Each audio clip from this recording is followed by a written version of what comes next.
tecnologia, que é uma coisa que se deu na última década, mais fortemente nos últimos 5 anos. Não se admite mais uma faculdade em que não tenha um laboratório de multimeios, que não tenha um laboratório de fotografia avançado, que não tenha a sua sala de projeções para fazer um monte de progressos dentro de todas as áreas, modalidades artísticas, o nosso estúdio de gravação. O que a FAP priorizou nesses últimos 2, 3 anos é a formação de grupos dentro da própria faculdade, grupos já institucionalizados, que fazem parte da instituição, que fazem uma parceria com a instituição, que a instituição apoia oficialmente para levarem o nosso produto para a comunidade. Então, nós temos o grupo de música, que é o Grupo dos Povos. Momentaneamente, ele chama-se Grupo Baiaca. O Madrigal da Madrugada, que é o coral da FAP.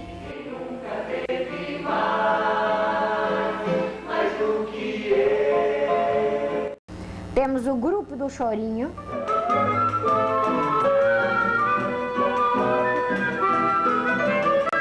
O grupo de teatro está em andamento. E temos o grupo de dança, que já trabalha há algum tempo, acho que há uns 3 ou 4 anos, que é um grupo oficial da FAP também.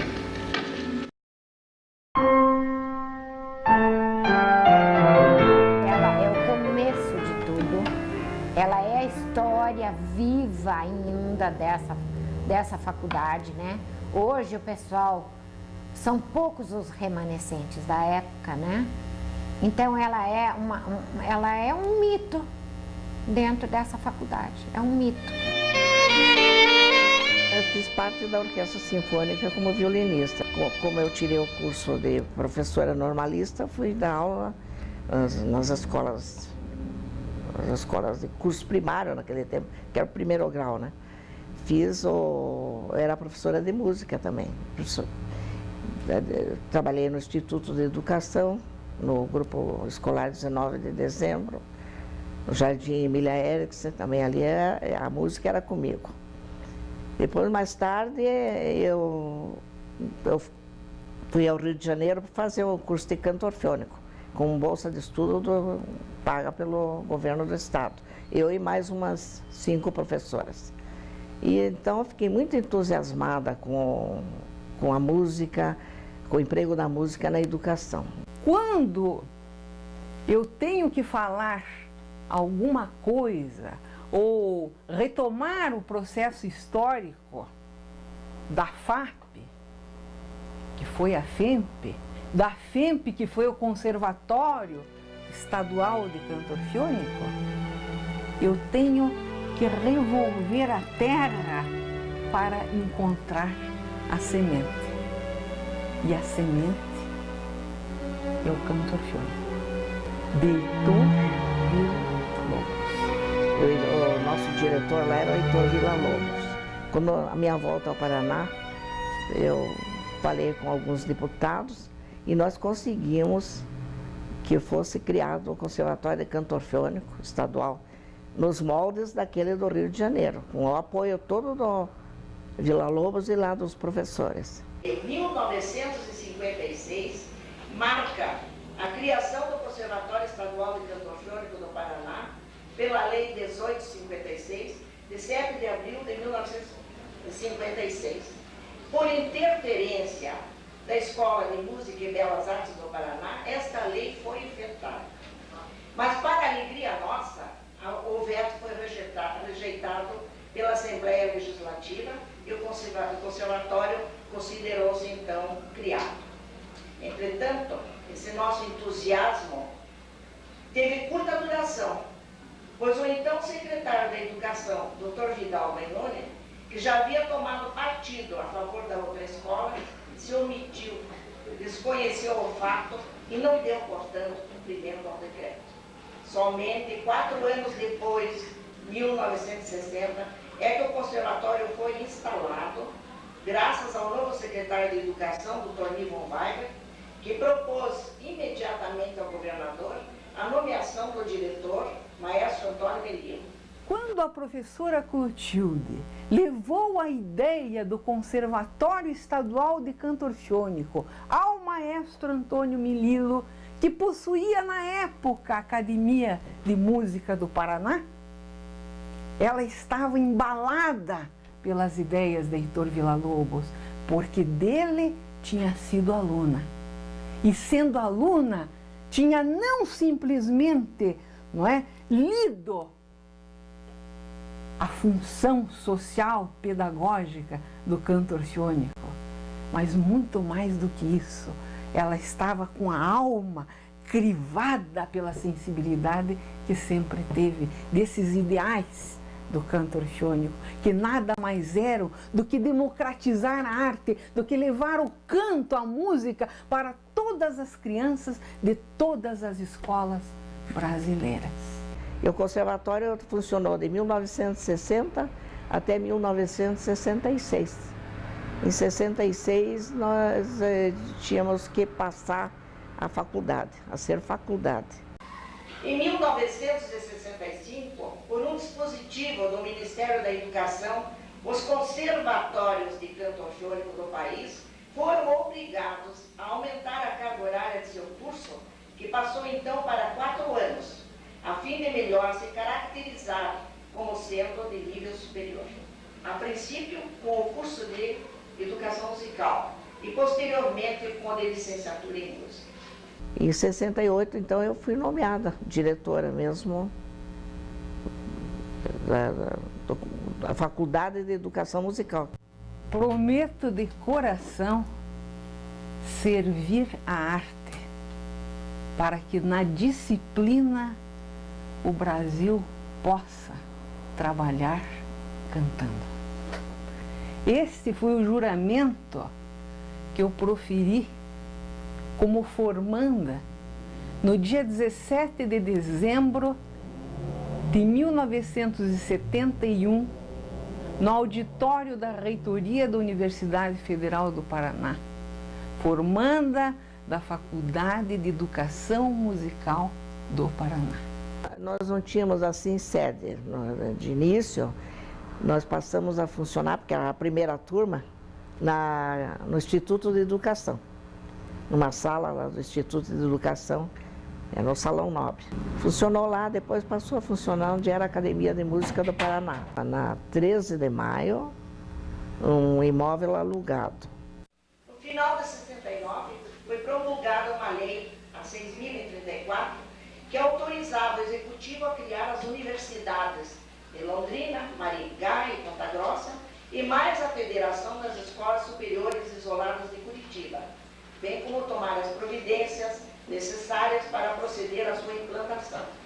Sai então o decreto 19.982, de 27 de abril de 1970, para dar cumprimento à referida lei. O artigo 3º e 9º desse decreto visavam especificamente a faculdade. Com o primeiro, a personalidade da faculdade era considerada extinta. E com o segundo, a faculdade seria absorvida pela Escola de Música e Belas Artes. Em outras palavras, desapareceria. Houve muita interferência e o decreto deixou de vigorar nessa parte. Por uma portaria, ele já fez a fusão das duas escolas. Em 17 de novembro desse mesmo ano, 1971, fomos surpreendidos pela portaria 4671, baixada pela Superintendência do Ensino Superior, onde extinguia a personalidade jurídica da faculdade e a incorporava à Escola de Música e Belas Artes, passando a esta todo o seu patrimônio. Estava então o superintendente se arvorando em executor do artigo 3º e 9º do decreto que criava as universidades e a Federação das Escolas Superiores Isoladas de Curitiba. Esse ato causou indignação aos professores da faculdade, que resolveram imediatamente impetrar um mandato de segurança contra a superintendência, cujo resultado foi favorável à instituição, uma vez que o Tribunal de Justiça aprovou a decisão do juiz pelo acordo número 5.327, de 29 29 de maio de 72, contra o que chamou de ilegal e de abuso de poder. Assim, renascemos outra vez. Mas a lei já estava em período de caducidade, porque não tinha sido, esse artigo da lei não tinha sido cumprido. E os professores ficaram entristecidos, mas não podemos deixar acabar a escola, não sei o quê. Então vamos nos cotizar e contratar um advogado. Aí contratamos o doutor Egas Muniz de Aragão, que foi diretor da Faculdade de Direito aqui da Universidade Federal do Paraná. Na mesma semana conseguimos a liminar e a escola já estava passando tudo lá para outra. O vestibular, tudo já era para ser na outra. E com a liminar, voltamos ao status quo. Então, a nossa escola voltou a ser o que era, livre de fusão de qualquer coisa.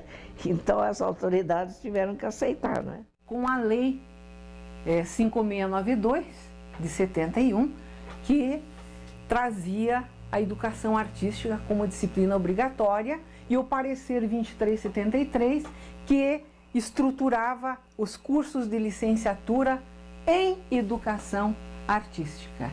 E aí, dona Clotilde, que não via só o que estava escrito aqui no papel, mas que tinha olhos para ver de longe e ao longe, saiu na frente.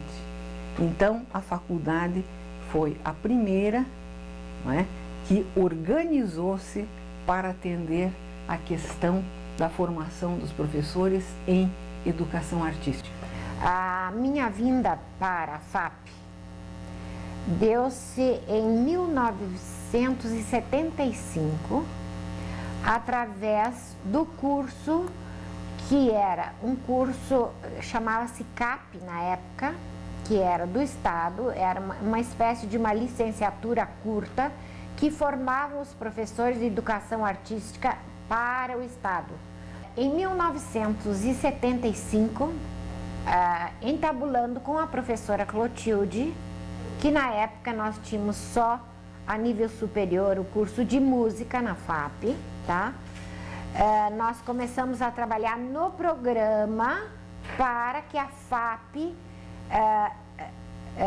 engolisse esse curso do CAP com os seus professores e com outros mais, claro, e esse programa foi montado durante todo o ano de 1975 e o primeiro vestibular já se deu no final desse ano, no começo de 76. A partir de 76, passou a fazer parte do curso de Artes Plásticas, Educação Artística e Artes Plásticas dentro da FAP, que era ainda a FEMP. Eu fui uma das vestibulandas desse curso. Então, eu ingressei em 76, me formei em 79. Quando eu fiz o vestibular da FAP, as pessoas ouviram a música que tinha em mim, né? Elas viram o brilho nos meus olhos, como diz a canção do Gonzaguinha, né? Veja o brilho nos meus olhos e o tremor das minhas mãos. Eu tinha isso, né? Quando eu cheguei na FAP. Em 1983, a nossa ex-diretora, a nossa primeira diretora, dona Clotilde, conseguiu finalmente transformar o curso de pós-graduação de musicoterapia para curso de graduação. Então eu entrei na primeira turma, mas foi uma loucura porque eu fazia na FAP, na FEMP, musicoterapia de manhã e música à noite. Eu cursava duas faculdades ao mesmo tempo.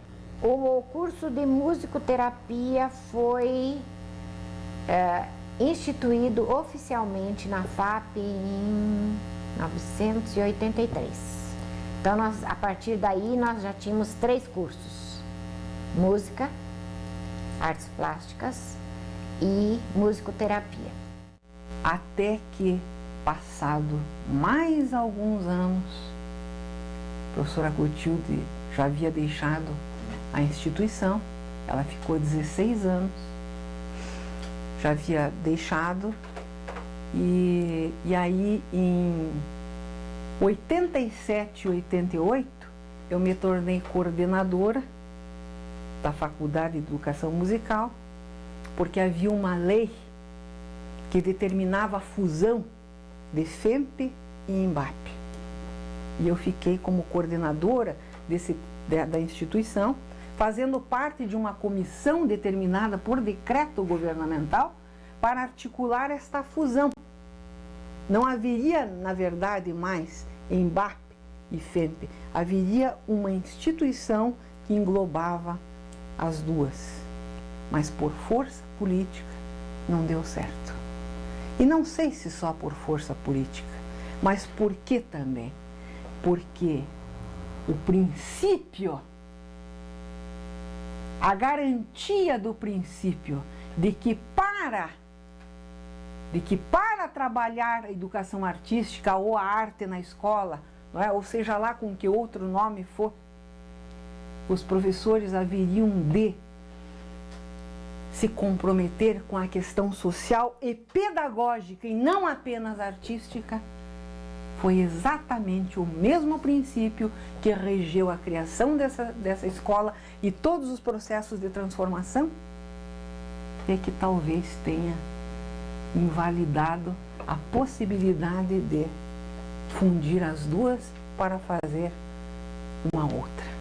Minha vida na FAP, né, realmente passa por questões muito marcadas na alma e na própria carne. Eu sofri na pele todas as dificuldades de instalações, de recursos. Mas, para nossa felicidade, na saída do MANF veio a professora Roselisa. Alguém de pulso, alguém de visão, extremamente comprometida com a educação e com know-how. Na verdade, a Roselisa tinha punch para brigar. E extremamente habilidosa, ela teceu uma teia de relações que puderam sustentar a faculdade. Tanto é que nos governos seguintes a faculdade passou para a Fundação Faculdade de Artes do Paraná, depois retornou, mas nunca foi questionado a relevância da Faculdade de Artes. Então, engajada na luta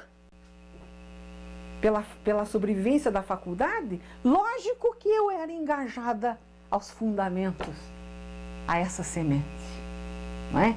Ao servir a arte, não é? Para que na disciplina o Brasil possa trabalhar cantando, não é?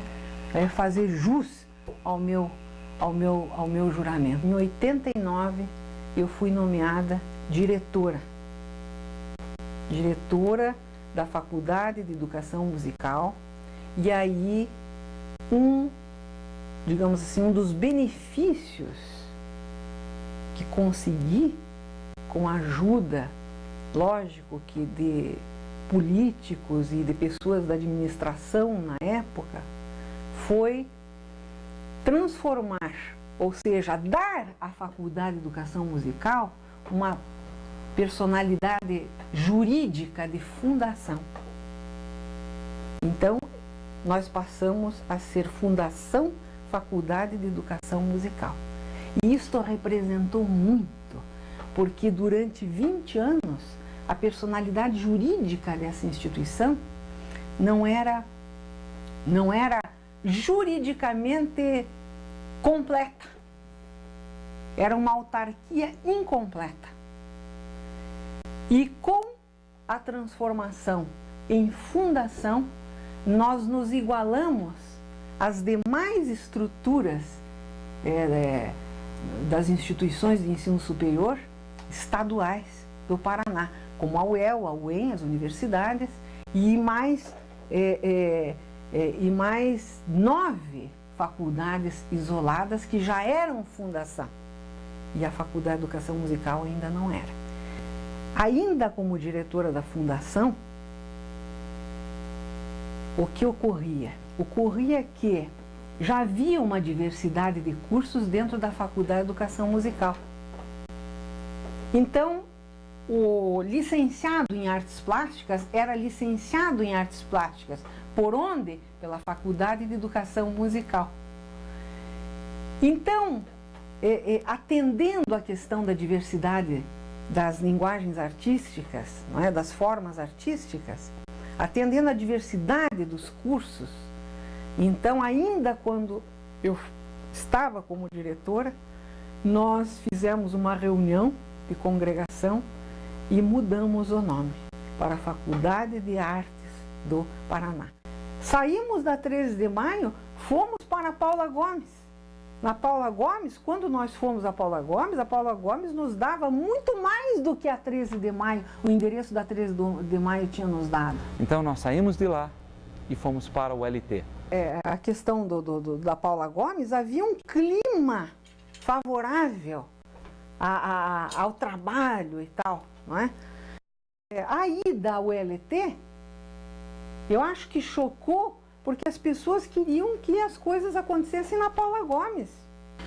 Estrutura? Não. A desejar, mas corpo docente, entende? Firmeza, entende? Firmeza no propósito, gente trabalhando com a alma, gente se doando, gente se doando. E esse foi um tempo de ouro na faculdade. Foi uma época assim fantástica. E a cantina era muito cheia de música, o pessoal loqueava na rua, entendeu? Ia pintar a alma na rua, inscrevia, né, as suas marcas na cidade. Isso era absolutamente mágico, né? Ao termos ido para a ULT, não sei o que, houve também uma questão, né, de que a gente queria continuar na Paula Gomes, porque no meu tempo de diretora, eu consegui a desapropriação do prédio, a lei de tornando imóvel de utilidade pública. Consegui ter o dinheiro, mas por uma intriga política, nós não conseguimos comprar o imóvel. E a ida para o LT parece que então veio assim como um esmorecimento. Não é? Um esmorecimento. Mas a ULT, veja bem, a ULT tinha mais condições físicas do que o prédio da Paula Gomes. Tinha sim. Era mais longe, dificultou.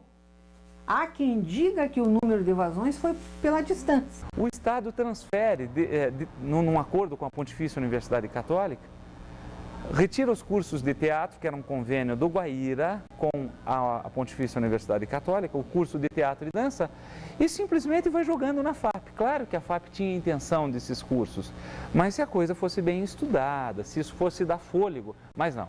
Foram colocados lá, os professores e funcionários ficaram e ainda hoje encontram situação incômoda, porque eles não são considerados professores do quadro do ensino superior, mas são professores do ensino superior, funcionários em quadro de carreira em extinção, enfim, foi uma torre de Babel. E todos nós sentíamos, era o fim da FAP. A FAP mal financeiramente, não por má gerência, né, das diretoras, mas porque ela não tinha força política para requisitar mais. 94, 95, eu começo a conversar com um colega, um irmãozão meu aqui da FAP, o professor Drauzio. Digo, Drauzio, dá uma de louco, vamos sair para diretor. Essa instituição não pode morrer, não pode morrer. Eu fiz uma campanha centrada nas necessidades de tirar a faculdade do lodo e resgatar o valor humano dos profissionais que faziam a FAP.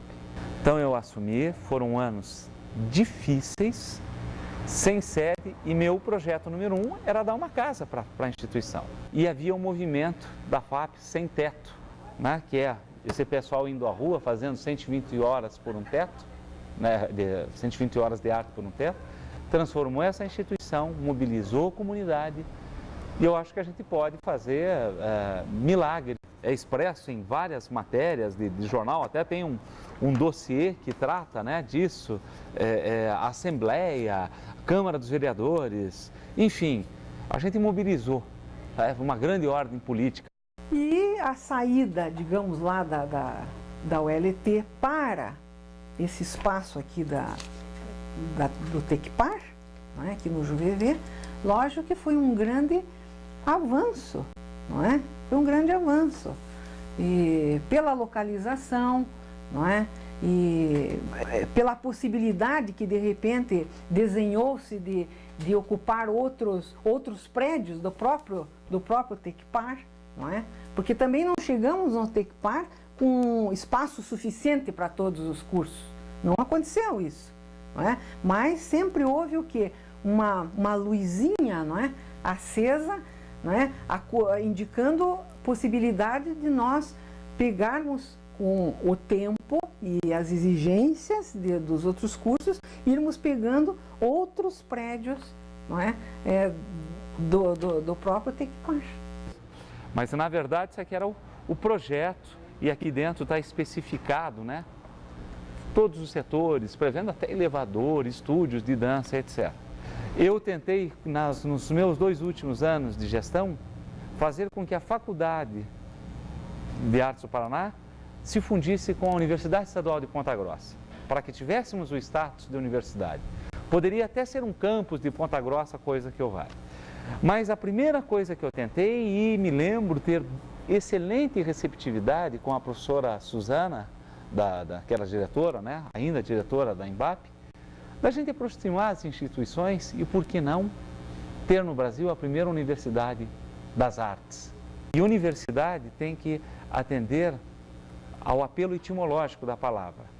Universidade é o quê? É uma amostra do universo. Então a arte tem que estar em tudo. Que a gente ouvia muito o Villa-Lobos falar uma ideia de fazer uma universidade das artes. Reunir todas as artes num bloco só, fazer uma universidade, né? Mas alguns achavam que tinha que ter outras ciências, para ser uma universidade, precisava ter outras ciências. Mas eu acho que a Universidade das Artes, com várias artes, já é a arte já é ciência. Não existe arte sem ciência, nem ciência sem arte.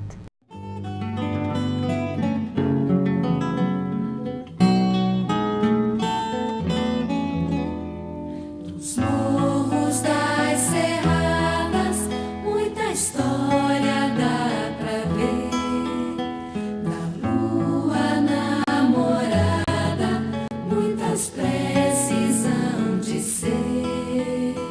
Pequenas alegrias deste chão. Almejar a universidade foi o sonho do Heitor Villa-Lobos e de muitos, não é?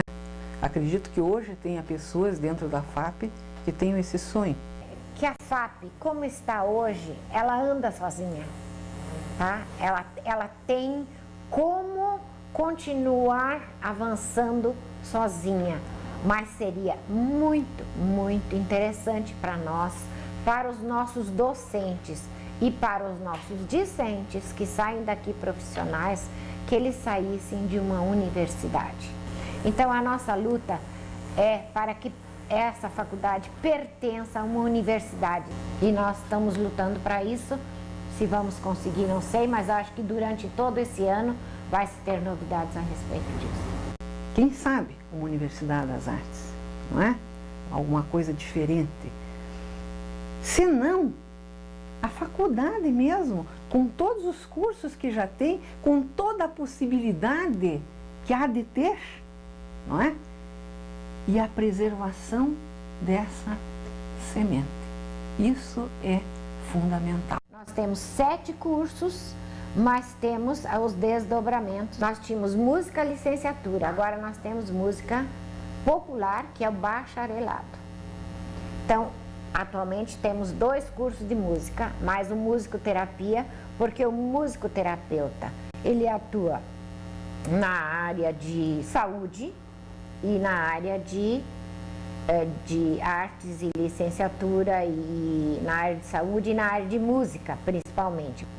O teatro, licenciatura, e o artes cênicas, que é o bacharelado, que vai se desdobrar em direção e interpretação. E a dança, nós temos a dança também a nível de bacharelado e a nível de licenciatura.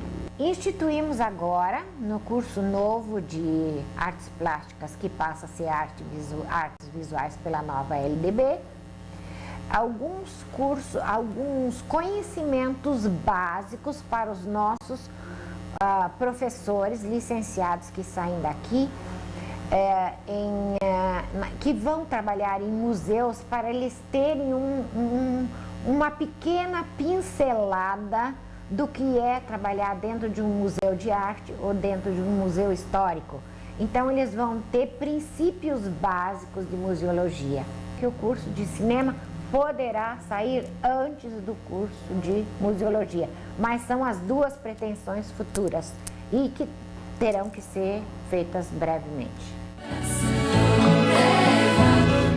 Céu azul voa, minha canção. Paraná, meu coração, terra. Nossa meta para esse ano é ocuparmos o espaço do barracão para construir a parte principal, que é a parte de baixo, faremos a laje e construiremos a parte de baixo para levarmos finalmente o curso de dança e o curso de teatro para um lugar digno dentro da faculdade. Eu entrei em 1968 e saí como professora em 1998, 30 anos. Esse aqui é o ponto final da minha vida profissional, que um diploma que eu adquiri pela Universidade Federal do Paraná, notório saber na área de saúde, em musicoterapia, ele tem equivalência ao título de doutor ou livre docente, e isso aí é o prêmio. E agora eu posso morrer descansada, que eu consegui uma grande vitória na minha vida, que foi isso aqui, né? E abriu o caminho também para os musicoterapeutas.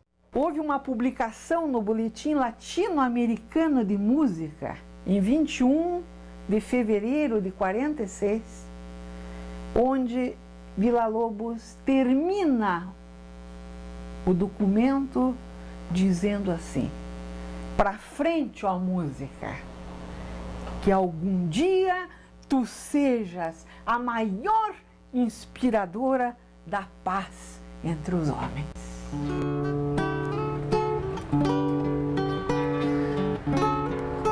E tem esse toque regional, né? Um tanto rural pelas características do estado, né?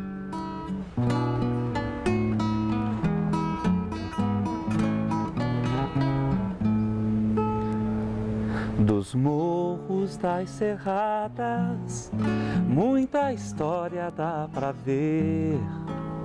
Da lua namorada, muitas preces hão de ser. Pequenas alegrias deste chão, serenos de bondade e canção. Dos contos mais cansados um nascer de luz e de paixão. E Paraná, meu coração, terra, um céu azul voar, minha canção. E Paraná, meu coração, terra, um céu azul voar, minha canção.